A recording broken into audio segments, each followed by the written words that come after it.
La ministre Mélanie Joly a annoncé mardi une aide de 64 millions de dollars pour aider les PME du secteur de l'acier à relever les défis actuels.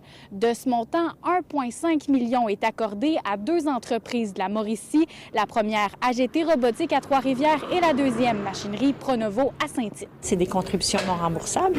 Ça fait partie de l'initiative régionale de réponse aux tarifs. AGT Robotique est un manufacturier d'équipements de soudage robotisé, principalement pour l'industrie de l'acier de structure. C'est quoi exactement Machinerie Pronovo?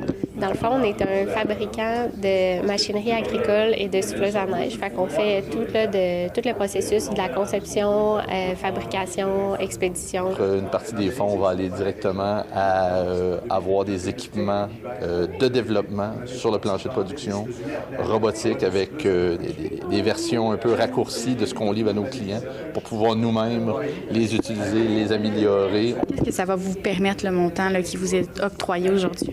Pour nous, ça fait vraiment une grosse différence parce que ça va nous permettre de faire l'acquisition de 2 équipements, une table de découpe laser puis aussi un laser tube. C'est des équipements qui vont nous permettre d'augmenter notre capacité de production. Ce sont 2 entreprises qui sont gravement touchées par cette guerre tarifaire qui plane depuis plusieurs mois déjà. Ça nous affecte de façon assez importante. Tous nos clients sont des purs fabricants d'acier, donc eux sont très affectés et par le fait même, si eux sont très affectés, l'achat d'équipements d'automatisation pour améliorer la productivité en est affecté. Le carnet de commandes, il a beaucoup diminué.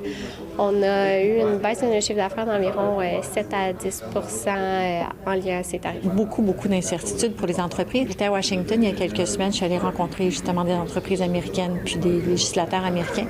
Puis on entendait la même chose du côté des États-Unis. Au Canada, c'est près d'une centaine d'entreprises qui bénéficient de cette aide. À Trois-Rivières, Frédéric Bacon pour Nouveau Info.